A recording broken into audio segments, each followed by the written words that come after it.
अवघी 13 वर्षाची ताई खेळायचं बागडायचं तिचं वय एका नराधामाने तिच्यावरती बलात्कार केला आणि तिच्या डोक्यात पाटा घालून तिला मृत्यू पाडलं.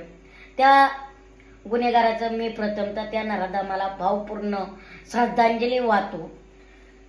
तर खरं तर या गोष्टीची खंत वाटते, लाज वाटते. आज महाराष्ट्रात चाललंय काय, काय वाटतं मम्मी तुला?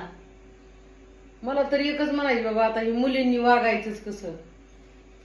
ज्याला त्याला वाटतंय माझी मुलगी शिकली पाहिजे, काही केलं पाहिजे. आज 13 वर्षाची मुलगी म्हणजे मुलींचं शिक्षण तर समज 21 वर्षे 25 वर्षे 30 वर्षाची मुलगी होत तर तिचं शिक्षण पूर्ण होत नाही. पण मुलींनी वागायचंच कसं, हीच मोठी पंचायती.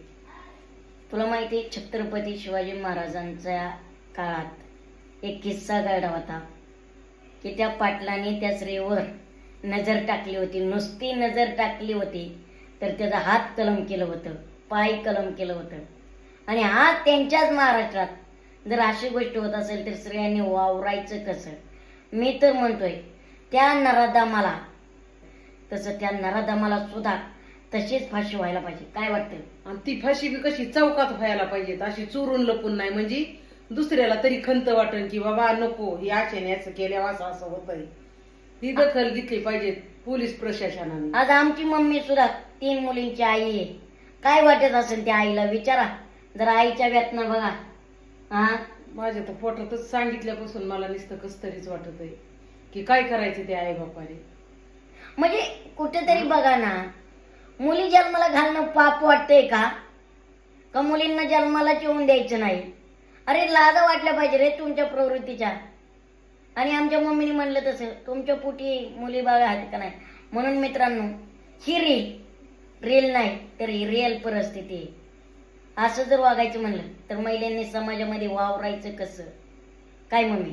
अरे मी बोलणारे नसून माझी जीभ जड झाली. म्हणजे मला काय बोलावं ती सुसाना की काय काय ऐकतोय आपण, काय चाललंय, म्हणजे काय, म्हणजे कुठं चाललाय महाराष्ट्र काहीच कळाना मला. मित्रांनो, एक होणं गरजेचं आहे.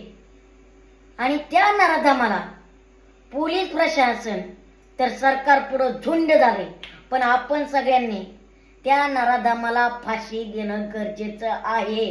त्या ताई माग आपण खंबीरपणे उभं राहणं गरजेचं आहे. आम्ही सुद्धा उभे आहोत, पण तुम्ही सुद्धा कुटुंब उभं राहा. बरोबर नाही मम्मी?